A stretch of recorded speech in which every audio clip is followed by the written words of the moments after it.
This episode is brought to you by Ursa Minor Outfitters. Folks, I'm absolutely in love with my loon mug. It's handmade, it's an absolute piece of art. Whether it's at the office or at the house, people keep asking to check it out. If you're not a loon fan, they also have other beautiful mugs for wildlife fans of moose, bears, and eagles. They specialize in products highlighting the outdoors and local pride through quality design by local artists. They've even started expanding into items beyond mugs, like apparel, dog accessories, and soon candles and more. They also try to partner and highlight other small businesses, and in some cases, forego profits in lieu of charitable giving to help their community, such as the dog rescue. So check them out, UrsaMinorOutfitters.com, and enter promo code HikesMikes10 at checkout to receive 10% off your order. And for our four-legged hiking partners, they also have a portable silicone dog bowl and also a sweet over-the-collar dog bandana. Go check them out, UrsaMinorOutfitters.com, and don't forget to enter promo code HikesMikes10 at checkout to receive 10% off your order.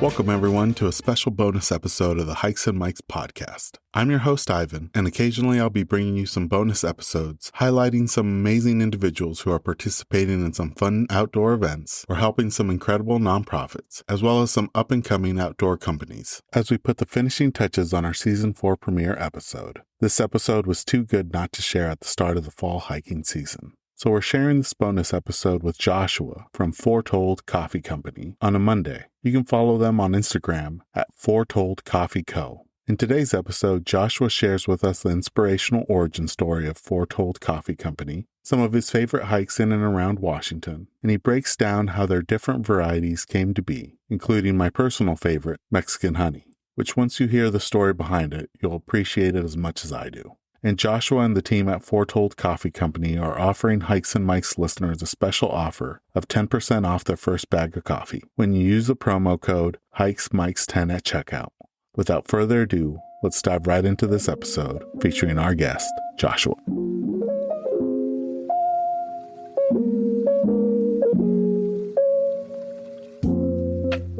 Welcome, everyone, to a new bonus episode of the Hikes and Mikes podcast. I'm really stoked to be talking to this individual about his amazing company that he started. Foretold Coffee has been amazing. They've been big supporters of the outdoors and hikers alike, especially here in the Pacific Northwest. Joshua, thank you so much for coming on the podcast. You know, we always like to start off by asking our guests, how long have they been hiking for and how they got started? Yeah, awesome. And before anything else, thank you for having me. This is a great platform. I'm really excited to see what you guys have been doing. I personally have been hiking for about 8 years. I started in kind of an indirect way by enlisting in the Army and then getting stationed in Alaska. So I'm originally from St. Louis, Missouri. So there's not as much hiking in the way that we've come to know it. But us going up the mountains in the Anchorage area, we knew those or called those training exercises or PT. So we never really thought about it as having this grandiose outdoors experience.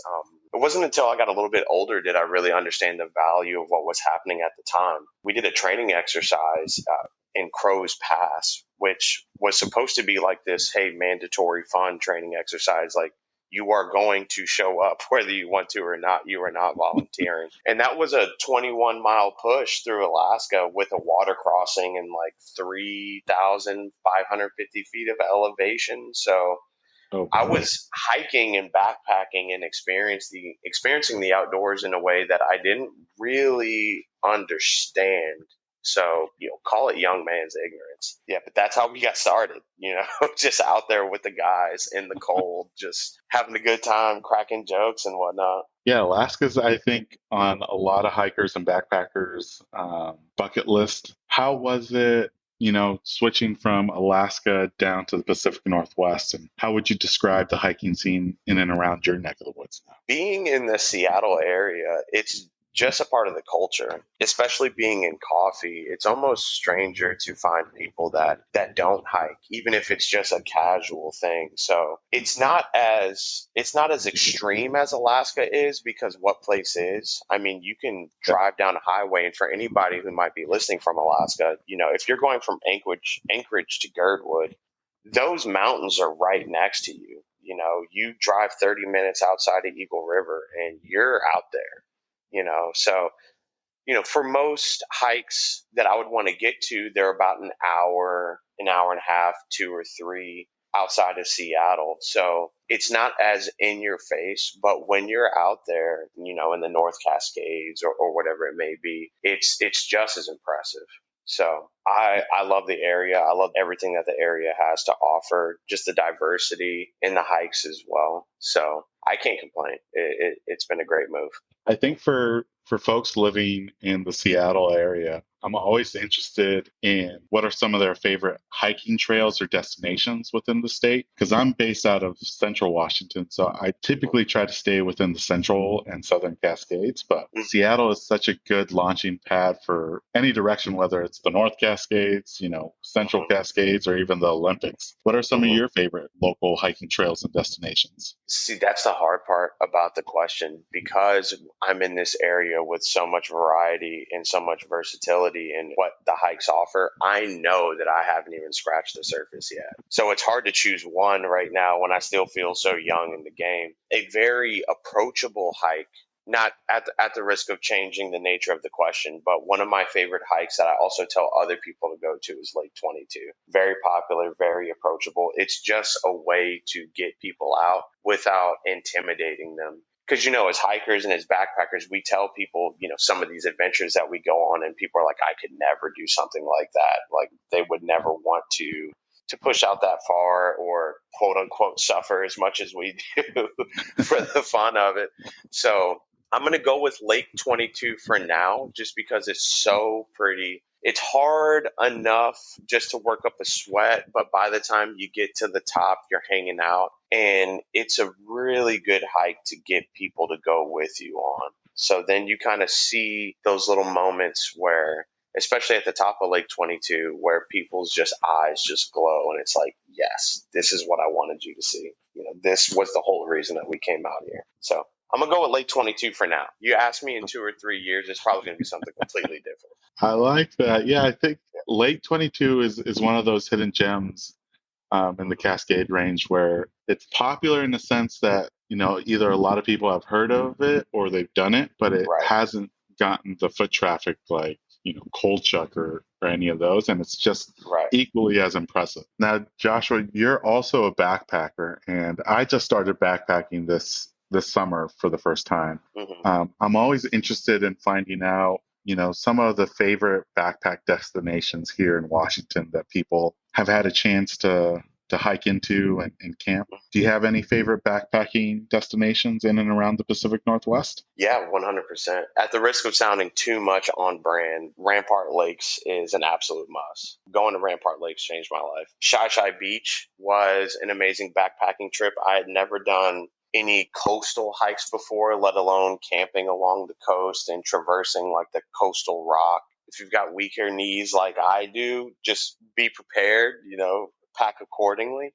I thought that we were going to be staying on the same beach for 3 days, but it turns out we camped at one beach at one night, traversed a few miles the next day over the coastal rock, and then stayed at another beach. So I was hurting, but it's kind of along the same lines of the last question. I know that there is so much out there that I haven't experienced yet, so it's hard to choose a favorite. But for now, I will say Rampart Lakes, just because it had such an emotional and in some ways probably I don't want to say intellectual, but it was a life changing experience for me to get up those mountains and camp and just be in the area. Because I think I would say that was my first time staying out in the wilderness for that long that didn't have the label of a training exercise behind it. It's one thing when you're out in Alaska and you've been hiking all day, but you're in uniform, you're doing inventory checks, you're checking on your dudes and they're checking on you as well. There's a mission and there's a purpose for being out there. That was my first time just being out there and just enjoying it. So there was actually a little bit of come down time when we first got there. I'm like, okay, cool. I got to set up my tent. I got to do this. I got to check all my food, put everything, dress. And my buddies are like, no, dude, chill out. Set up the hammock, go read a book, go take a nap. I'm like, oh, this is an option. I can do this. Yeah. So for now, I will say Rampart Lakes, but I'm sure Okay. in the future it'll be something different. Yeah, and that's the beauty about bucket lists, especially when it comes to hiking. It's ever growing. Even, if you're checking off things, the list is continuing to grow, and that's the beauty of it. Now, Josh, this episode is going to be coming out in the fall, and here in the Pacific Northwest, it's the evergreen state, so we don't have too many deciduous trees, although Seattle has some really great communities that have some great fall colors. Do you have any favorite fall hiking trails to kind of catch some of the fall colors or even the larches? I don't yet. I don't. And one of the main reasons behind that, and this is probably something we'll touch into a little bit more later on, is for the past 2 years, and you'll probably understand this more than some as well. For the past 2 years, we've been working on Foretold a lot. That's been taking precedence. And it's been a very interesting thought to me that when you're working on something, usually what ends up happening is it takes you away from the very thing that you're working on it for, which has been a difficult process. So we've been trying to so for the past 2 years, I've gotten out and, backpacked and hiked as much as I can, but I haven't really had that freedom of maneuver. So I haven't yet. I don't have a trail yet. I'm imagining still that Kolchak is going to be this haven, especially in the fall, or maybe Heather Maple Pass, but I haven't seen it with the fall colors yet. I haven't. So, and there's something beautiful about that to me. The fact that I know that I'm going to be amazed, but it's never exactly what you think when it comes to nature. It's usually always better.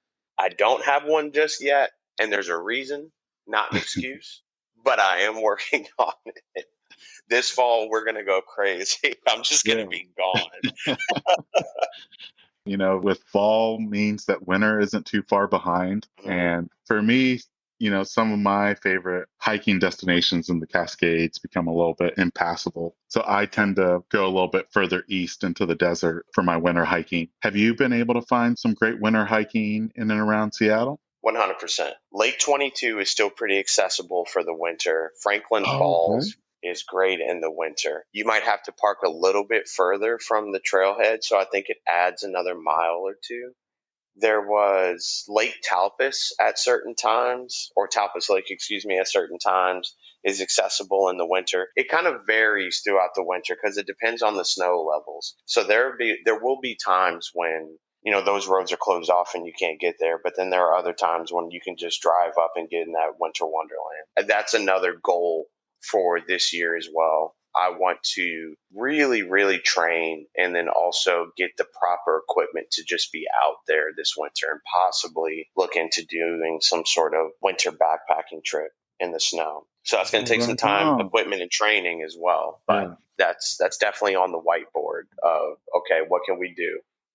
And I'm glad you brought up Franklin Falls because that's been on my bucket list. I've gone during the summer, but all the pictures I've seen from winter, it just changes it so drastically with the snow and the ice. On the times that you've done it in the winter, Joshua, have you had to have micro spikes or snowshoes to get in, or? They're highly advisable. The last time we did it, my buddy and we didn't bring the spikes, and that definitely changed our experience. Our knees were creaking the entire time, and especially you get to this point right at the end of the trail where there's the big waterfall, and it's amazing. Not trying to push people to the Instagram, but one of the main reels that I have on the Instagram is the waterfall going in slow motion with the icicles all around it and the snow is flurrying around it. So if the waterfall is still going, it's an amazing sight. But right before that, there's this big, heavy dip. And then on the left-hand side, there's just a drop off. So if you don't have spikes on, it is terrifying. But so we have people just walking straight past us, just looking at us like we're idiots. And we're just like, yeah, we know. We're just crawling. And Keenan's braver than me. He'll just pull the pants up and then just slide down that thing. I'm like, the entire time. Yeah, one of my buddies took his girlfriend up there last winter, and in that dip, they didn't take micro spikes. They took snowshoes, but they took their snowshoes off right before the dip, and she ended up sliding into the water. She didn't get fully submerged, but no. that's one story where I'm like, okay, I think I'm gonna take micro spikes so I Yeah, yeah. don't do a water slide. That is terrifying. Then you Yeah, gotta beeline back to the car so you can heat up. My yeah. goodness. That's a bad day. Yeah, I want to say they stayed like an extra 10, 15 minutes just to, they made it there, they took their pictures, and then they hustled to the car. Oh, really? So she just toughed it out. Good for her. Yeah. Good. I would have been sprinting back. I would have been like, "Get me in the heat." I'd Same, be like, "I'm same. cold. Talk to me now." Now, Joshua, you're a co-founder of an amazing coffee company, Foretold Coffee Company, and Mexican honey is my personal favorite from your guys' blends. Can you share with us the origin story of Foretold Coffee and how it came to be? It's a longer story, so due to time constraints, I'll try to summarize it. But it's a little bit of a longer story, so due to time constraints, I want to try to summarize it as best as I can. So after getting out of the military, there was a series of events that I would say that left me pretty broken. So at the time, I didn't really have much direction. I kind of fell into the defense industry after moving to Seattle, and a great buddy of mine, the one that we were talking about before, who's named Keenan. And if you follow the Instagram, you've definitely seen him. You've definitely seen Keenan, like tattoos everywhere, just silly laugh. He goes on almost every single hike with us. He just asked me one day if I wanted to go on a hike, and I said, yeah, sure.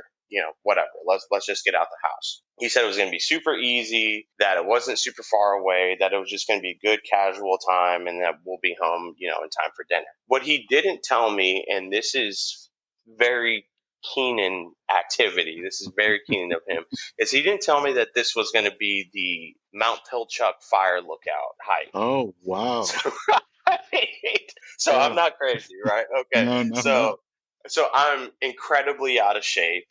I'm drinking a lot at the time, just for the sake of full vulnerability. Like it wasn't a good period. So to then throw me into this 6 mile hike that I'm pretty sure had about 2,000, I think it's around 2,125 gain. There's blasted rock everywhere. I've got bad knees. It was just painful. It was just painful. But because of that experience, I really got addicted to it, especially when we got up to the top of the fire lookout. I really wanted to experience that all over again because, again, at the time, I still hadn't made the connection of like, oh, this is what I was doing when I was in the military. Mhm. So I was just like, okay, cool. When can we go again? When can we go somewhere else? So that's what it became. It just became hike after hike after hike. And then I started meeting other people that were hiking. And at the time, I still hadn't made that connection. It had been about a year. So then we met up with our buddy Jack, and he suggested that we go to Rampart Lakes. So, first backpacking trip in Washington State, we go up to Rampart Lakes, and to this day, I still don't know if this is 100% accurate, but there was this moment earlier in the morning where it kind of looked like the moon and the sun were kind of angularly aligned. And if you look at the logo, you'll actually be able to see that. It's kind of Yeah. set up that way. And maybe this is a little too, woo woo to try to describe, but there are these moments in time in nature where I feel like the best way to describe it is like time just stops. You're kind of just in awe. And then so you just sit down. And I realized in that moment, for my life specifically, that if I didn't start making any changes or different decisions, that I was going to go down the mountain the same way I came up. And for me, that wasn't really an option anymore. So I sat down, I made a cup of coffee, and I started at the very beginning of anything that I can think of that brought some sort of peace, brought some sort of happiness. And I kept going back to my time in St. Louis when I was working in coffee. I was like, that was great. I loved it. I didn't have a care in the world. I enjoyed the structure of it while also having the artistic freedom at the same time. So after coming down off the mountain, I just attached myself to coffee again. I started going to a bunch of coffee shops, started reading about coffee, and then there was this gradual understanding. And I guess the best way to describe it All right. is when you're in one of those dark spots and then you find a little glimpse of happiness, that starts to change things. That starts to rephrase questions. That starts to make you think about things in a very, very different way. So at first it started out, okay, cool. How can I just be around coffee more? And then it turned into, how can I be on the mountain with coffee as much as I possibly can? And then we have the realities of our modern lives of, we have jobs, we have responsibilities. Some of us can, some of us choose to, but not all of us can just decide to live on the mountain. So it became, okay, how can I facilitate a structured system that allows not just me, but the people that I care about to do this as much as we can? And then that turned into, okay, how can I provide this feeling that I'm having for everyone that I know or whoever wants to have it, to get outside and have a great cup of coffee and just take a moment and take a break and breathe and just really think back on what's going on. That was the precursor of how Foretold started. It started honestly in a desperate attempt to take my life back. And then it turned into, oh, this is something that everybody can benefit from. This is something that everybody can enjoy. Being outside, great cup of coffee, great company, as in the people around you, but also really sitting down and thinking and breathing and, giving your time to think about some of the deeper things so that way you can value exactly what's going on. That's beautiful, man. I think a lot of hikers have those moments that you describe where the outdoors just provides a moment of clarity where, yeah, just sits you down. Yeah, especially if you're going through a struggle, it's hard to navigate the fogginess of that struggle when you're in it. But then I've experienced it myself where I'll go on a hike and just find a moment of peace that provides clarity. And yes. And I think, a lot of hikers experience those moments. And it's such an awesome origin story for how the coffee company came to be. And I'm glad you mentioned the logo, because I always love the background story on the logo too, how it came to be. And to know that it was something that you experienced in Rampart Lakes just adds to it. Yeah, it's a compound what you just said, about hikers having these experiences out in nature. That's what we're trying to facilitate for people. And that's what we're trying to accompany them with our coffee for those moments. Like, hey, sit down, make this cup, and and hammer it out, figure it out. It's only going to get better, but you gotta sit down and you gotta stop and you gotta let nature talk to you. But it's that much better with a great cup of coffee in hand that reminds you, like, oh, this is what we're doing. That way, also, when you're at home and you see that bag, by your coffee maker or on your shelf or whatever it may be, you can then remember, like, oh yeah, that's right. Okay, breathe, relax. That's why we say bring the mountains home with you. Bring those moments of clarity home with you. You hit it right on the head where a good solid cup of coffee will help you slow down, especially in the mornings, because a bad cup of coffee, you just try to down it as fast as you can and get it over with. But a solid one, you definitely take your time, you enjoy your surroundings. And the blend that you guys created, Mexican honey, is one of those that really I like to sip on and enjoy and take my time. And I appreciate you guys sending me a sample bag. And I got to say, as soon as I opened up the shipping box, it just filled my car with that beautiful smell. And by far, best smelling coffee I've ever come across, to the point where if you guys ever do like coffee scented candles, I would buy a Mexican honey scented candle 100%. We'll call.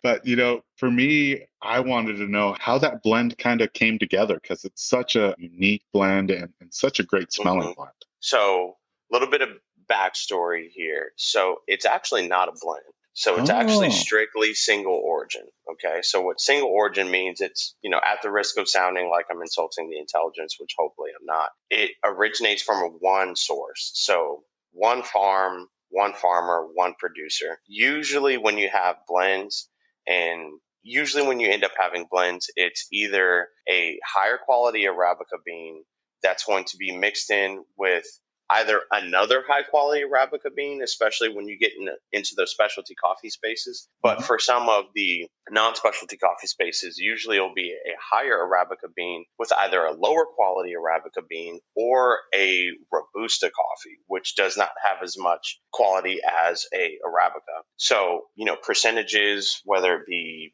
70, 70-30, 60-40, 50-50. That just depends on the roaster, and that just depends on their recipe. But for now, we are strictly doing single origin coffees just because we believe that promotes the most value and you get the most out of the coffee itself. For the Mexican honey coffee specifically, the inspiration from that actually came from my dad. So I come from a African American and Latino heritage. My dad immigrated from Mexico when he was a kid and lived in Texas, and then ended up finding his way in St. Louis. So he's a union construction worker, big time welder. He's pretty known around the city in that professional space.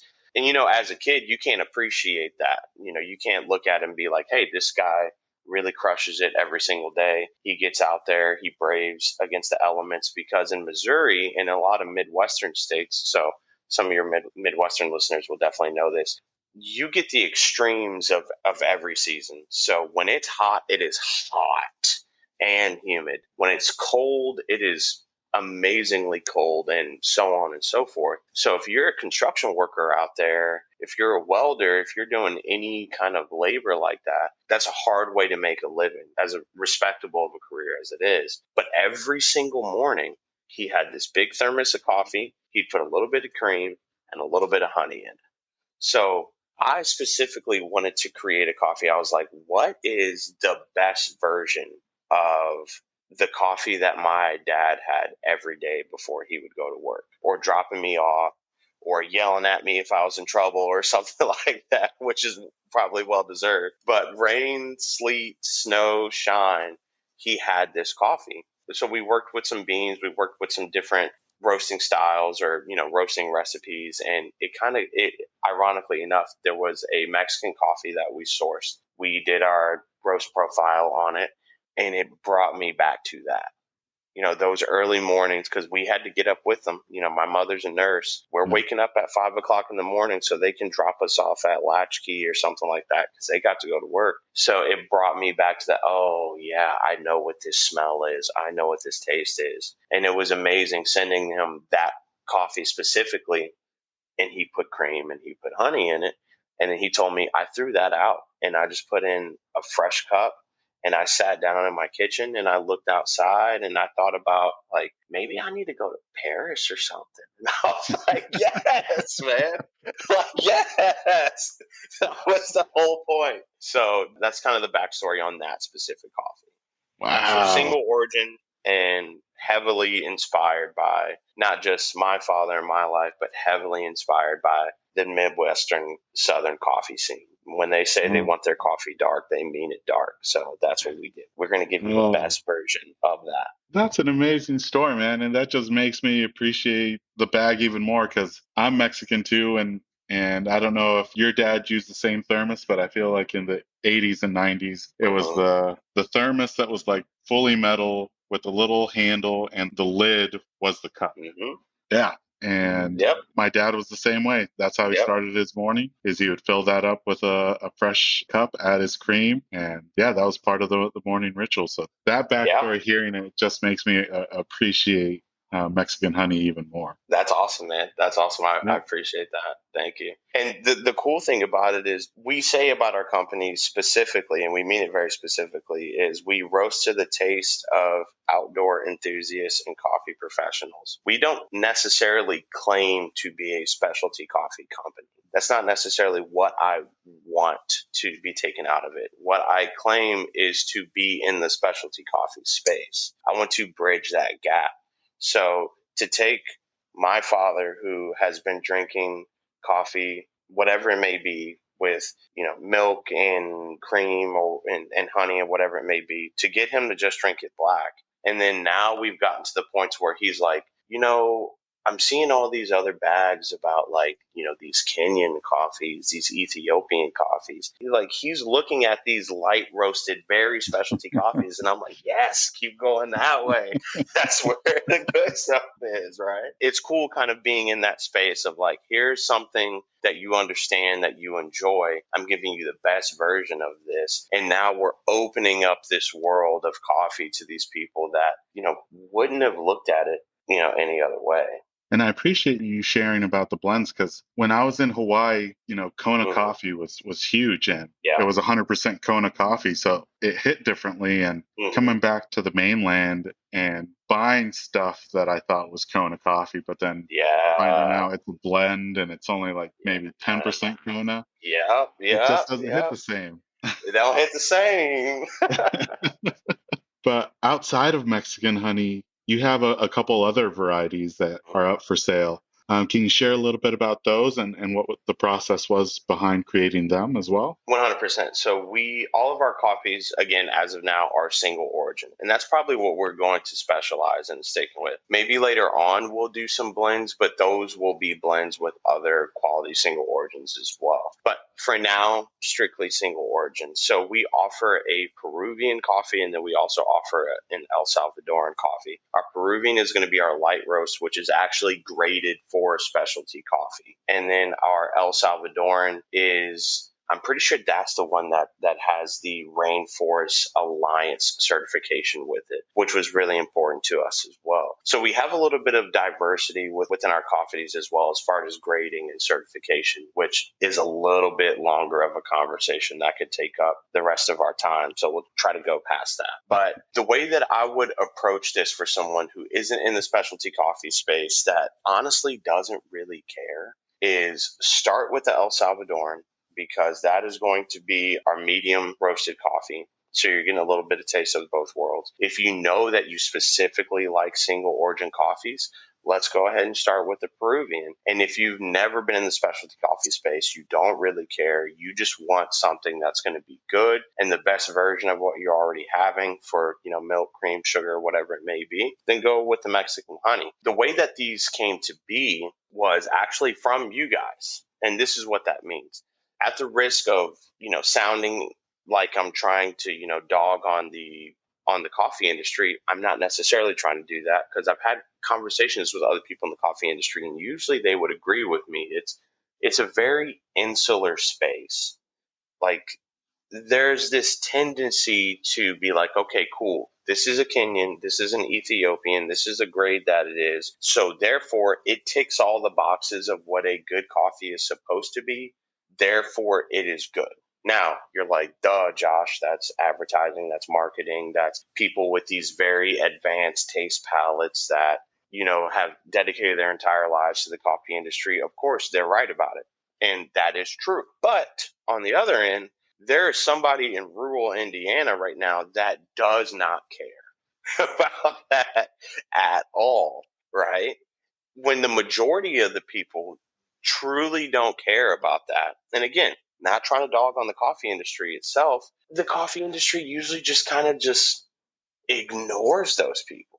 At least that's what it seems like to me. And it's been a very interesting experience because I've seen it before when you have baristas or when you have a certain type of person dogging somebody that's probably going to go, build someone's house or is a plumber or is working outside or a wildland firefighter or something like that. And they're putting cream and sugar in their coffee and they're like, poo pooing on them for it. And it's like, you ain't calloused, why are you, who are you to talk to me like this? But I've seen Yeah. it before. And, you know, usually with these experiences, and 9 times out of 10, they'd be like, who cares? Whatever. It doesn't really matter. But because coffee is the second most drank substance in the world next to water, it's an over $1 billion industry and it's almost in every person's house. There's something very personal to that. So you take these very hard people who brave against the elements in whatever professional fashion that they do, or for fun, whatever it may be, and then you start dogging on them for cream and sugar, and for some reason that hits different. And that's because it's so ingrained. So when we had the original meeting of like, okay, what do we want to bring to the table? The main thought that I had is I want to make the best version of the coffee that my people already, that I know, because I know what you like. I know you like the darker stuff that takes the cream and sugar. And I kind of have this mental wheel of taste notes that I know that people are looking for in our community. So I asked myself, how can I make the best version of this? And then also expand it just a little bit to get to the point to where, hey, if you don't need cream and sugar, that's a win.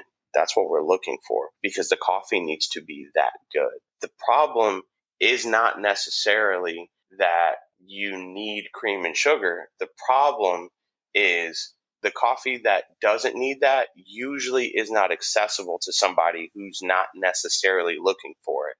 So I'm giving you that. So, and hopefully that doesn't sound too confusing. I feel like I bounced around a lot with that, but the idea strictly came from, to summarize it as much as I possibly can, what do my people want?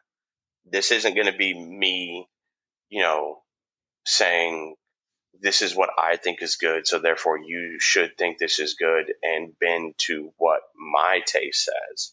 This is, hey, I made this for you because I am you and I know what you like. So that's where that came from. Yeah. And especially here in the Pacific Northwest, the outdoors, hiking and backpacking and coffee go hand in hand. Mm-hmm. And, for me, Monday through Friday, I drink my coffee black, although Mm-hmm. I'll add some mushroom extracts that's supposed to help Oh, with okay. focus and energy. But then on weekends, I'll add my cream, my milk Yeah, or sugar. do it.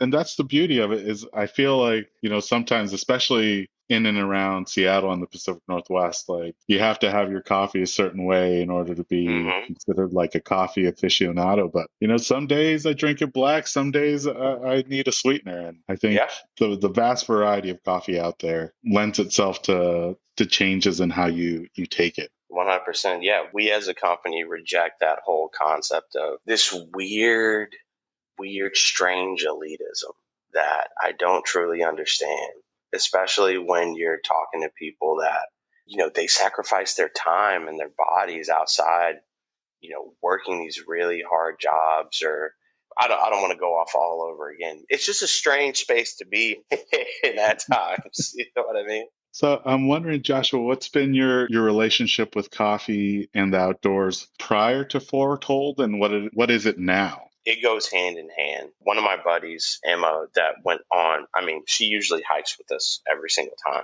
And when we went to Shai Beach, it was funny enough, we got this little clip that I absolutely love of, we're all getting ready for day 2 because we're going to push back to the beach. And then she just goes, coffee, I need it. We're drinking coffee. And this was not a question. This was a declaration. She was telling the campsite, we are drinking coffee. So my relationship to coffee before Foretold, especially being stationed in Alaska, it was just a part of the day. It was just a necessity. And it was one of those things that brought joy, especially in the coldest of times. We had a training mission one time that was supposed to last for 2 weeks, but ended up lasting for a month in the dead of winter. If you don't think that coffee hit, that coffee hit, and it wasn't even good. So, and I was still, even, amongst my platoon and some of our friends, I was known as, sort of a coffee guy.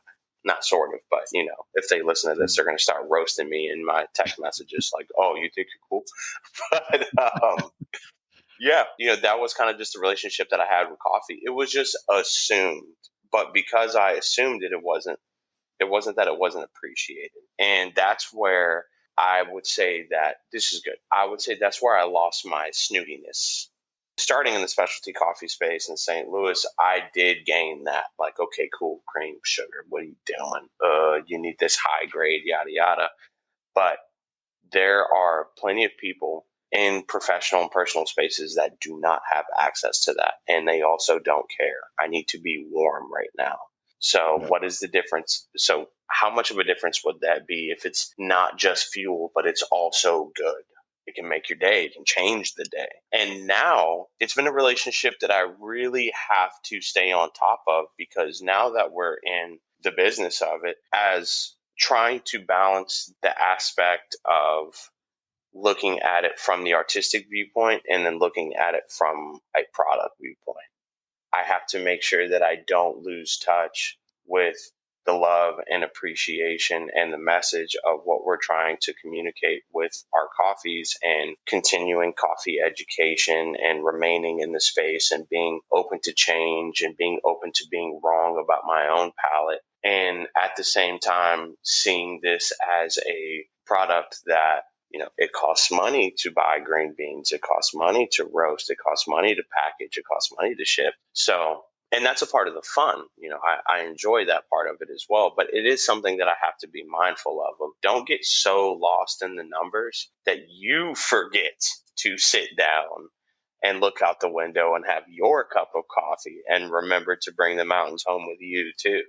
Yeah, This applies to you as well.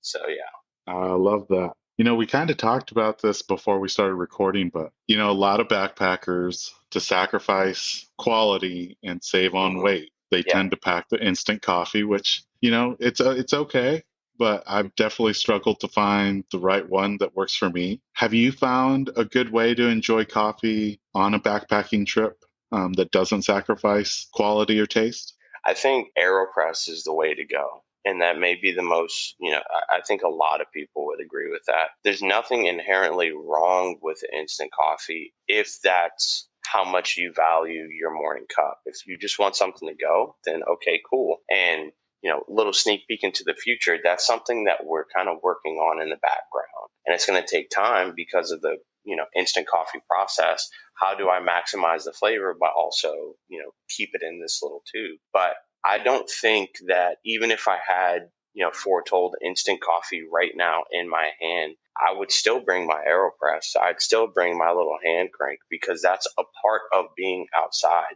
The making of that cup of coffee, that's the point of like stop, sit down, look at everything around you, crank the beans, put it into your AeroPress, heat up your water. The process is just as meditative as enjoying it as well. So for not that much weight, you can bring a whole bag with you if you wanted to. It is 2 pounds. But if you're hiking with a big group, that is a great thing. That's one of the reasons why we did that, is so you could share it. But yeah, AeroPress is definitely the way to go. Get a hand crank grinder, and then most people already have some sort of water heating system. Can't go wrong.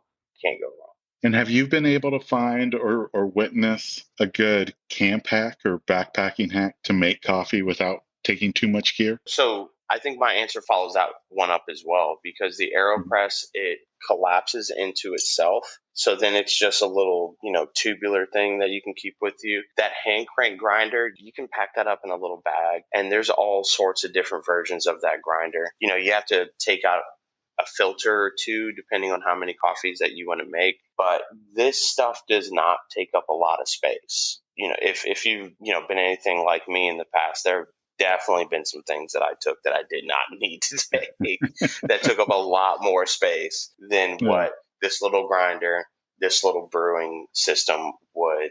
And, just a little bit of coffee, put that in a separate bag or whatever it may be, depending on how long your push is. So I think the AeroPress and that whole system, that answers both of those questions for me at least. And, you being in the industry and being a Mhm. long time aficionado of coffee, Mhm. what's your perfect cup of coffee consist of? And I know it could change. Yeah, that's hard because I can take that a few different ways. But even the best quality beans, you know, if you get some glacier water or something like that, I don't know if that's placebo, if I just tell myself that it makes a difference. But every time I make a cup with glacier water, I'm just like, this is different.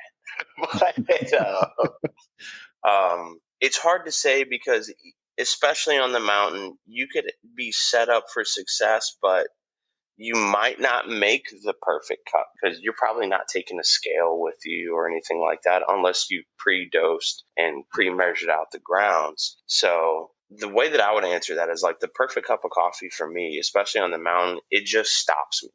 It just stops me in my tracks. I usually smile. I mean, there's been times where I've been in Alaska and it has been dead cold, and I'm still not sure to this day if I cried or not because it was so cold. But I think the perfect cup emits an emotional response and gives way to pause. There's this beautiful relationship with coffee, nature, and whatever you're going through, and it creates this perfect triangle. And we've seen it throughout history. Cowboys and coffee, miners and coffee, soldiers and coffee, what hikers, backpackers, whatever it may be. When you combine the struggle of the outdoors, whether it's for professional or for pleasure, a good cup of coffee, you get this moment of just stillness. So that to me is the perfect cup when you just stop. Gotta agree with that statement. Yeah. Now, I'm really excited because you guys launched your online shop recently. Yeah. Can you share with our listeners how they can buy and try out some of these different varieties that you have on sale right now? Yeah, you can just go to foretoldcoffeeco.com and just visit the shop. We've got all of those coffees that we've talked about before listed in the shop with also the coffee descriptions. You could go to our Instagram as well. We've got the link in the bio. And then you can also, by going to the Instagram, see a little bit more of the, behind the scenes, not just the content, but also like you can just see us goofing off too. Like especially Henrik and I, like we love playing around, especially on roast days. We're just messing with each other the entire time. So yeah, just hit us up on our website. Yeah, I'm glad you mentioned that because that's why I really love your guys' feeds because you'll do the very inspirational, reels with the perfect blend of music and viewpoints, but then you do mix in those fun moments that you have like behind the scenes. Yeah. And it's always great to see those type of moments. Right. I It's appreciate that. really, We're always picking on each other. It's amazing. And yeah, he's you got can like a definitely super tell. heavy Polish accent, so it just makes it that much funnier. Because he towers over me. He's just like, "Oh, do you need help getting up here?" And I'm like, "Shut up!" Oh, yeah, you can definitely tell the brotherhood with you guys. Some hikers and backpackers, Mm-hmm. they like to have a regular routine, whether it's at the summit, at camp, or maybe at the end of the hike. Sometimes Mm-hmm. it's a favorite snack or meal, some sort of drink, or even just a moment of zen. Is there Mm-hmm. a regular custom or routine that you do when you reach your destination or maybe the summit? As much as I love coffee, there's very few things that beat that Summit beer. You get to the top, you crack open a Coors Light. It's great, man. I know not everybody drinks. I go through my times of drinking and not drinking, but even when I'm not drinking and I'll go on top of the mountain, I'll be like, man, I wish I had a Coors right now. So a Summit beer is really nice. The post hike meal, like a Chipotle bowl. I love Chipotle after a hike, after a backpacking trip, kind of just sitting there in the restaurant, just all beat up. All of you smell, but you don't care. You're like, this is real food. So I would say definitely the Summit beer, you know, experiences and mileage may vary on the choice of beer. Hmm. As much as I enjoy, a nice IPA, a nice sour from time to time, Coors Light hits different at the top, and definitely a Chipotle bowl upon getting back. That's nice. I like it. Now, when it comes to your pack list for either day hikes or backpacking, do you have any luxury items that you tend to carry that fall outside of the essentials? Camp Crocs. Got to have my Camp Yes. Crocs on. As soon as we stop, the Crocs are on. They just appear on my feet. I thought about that question a lot and I really don't know. And it's ironic because I feel like I bring so much stuff every single time, but I just bring extra of the essentials. And maybe that's what constitutes as luxury because I will bring an unreasonable amount of cold weather gear. I promised myself a long time ago I would never be that cold again. So I will go through the entire process of warming up at night, especially after the sun goes down. And it's just great. Like I'll just be in shorts and socks and a t-shirt and I will wait. And then I'll put on my sweatpants and then I'll wait and then put on the hoodie. And Yeah, then only after I have that stuff on, then I'll eat my hot meal. So that way I'm warm for the rest of the evening. But yeah, Camp Crocs, 100%. And just a ridiculous amount of cold weather gear. I would say those are my luxurious items. well, Josh, we've been talking about some of the upcoming hikes that you want to do this fall, but is there anyone outside of Kolchak that you want to check off by the end of 2023? Not specifically, to be honest. I'm relying on my team, if you will, to be like, this is where we're going. Because usually Jack plans the hikes. And he's from here, born and raised. Like, so a lot of these hikes that he's either been on them or have heard of them or knows them. And he loves doing that process. Like, he'll look at the maps, do everything. So, not right now specifically outside of Kolchak. Kolchak is my number one right now. So, Well, that was it for the regular questions. This next portion of the podcast is the this or that questions. Josh, I'm going to give you 2 hiking related terms, and you just choose the one that you personally enjoy. All right. So the first one is, do you prefer ascending or descending? Ascending. I have bad knees. Getting down, just it's a fight every single time. And then this one's a tough one, but waterfalls or summits? Waterfalls every time. Waterfalls. Okay. I will stop for the smallest of creeks, and I'll be like, "Oh my god, it's a water feature!" Like, and all my buddies make fun of me. So waterfalls every time. Any water feature, I'm there for it. And then when it comes to the trails itself, do you prefer a trail that has switchbacks leading up or just straight up? Straight up. And then are you team trek poles or freehand? Trek poles. Yeah. And this one's a new one because I've definitely seen a big shift here in the Pacific Northwest and I think all over the country. But trail runners or hiking boots? I've only done hiking boots, so I'm going to have to go with hiking boots, but I'm really curious about trail runners because I've got flat feet and bad knees.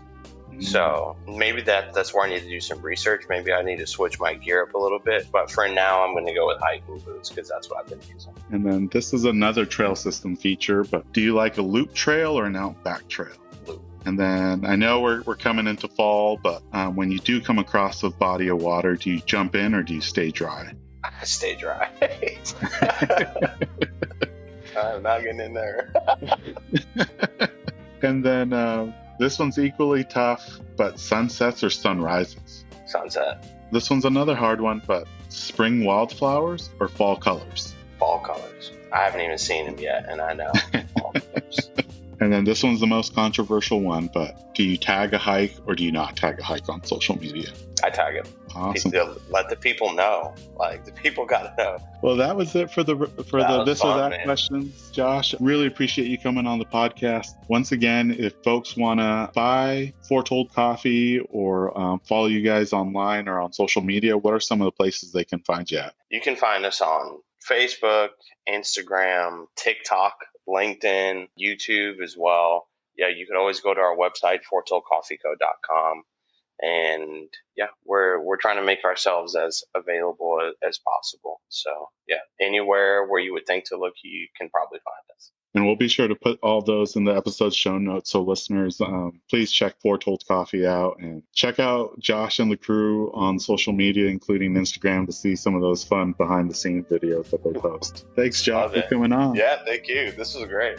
Thank you once again to Joshua for joining us on our latest bonus episode of the Hikes and Mikes podcast. Be sure to follow him and his company on Instagram at Foretold Coffee Co. And don't forget to use the promo code HikesMikes10 at checkout to get 10% off your first bag of Foretold coffee. We'll be putting out bonus episodes later this fall, along with our regular episodes on Mondays. Please be sure to like and subscribe to not miss out on those. Be sure to also follow us on Instagram at Hikes and Mikes. Happy trails, everyone. This episode's music was created by Ketsa. Follow him on Instagram at Ketsa Music.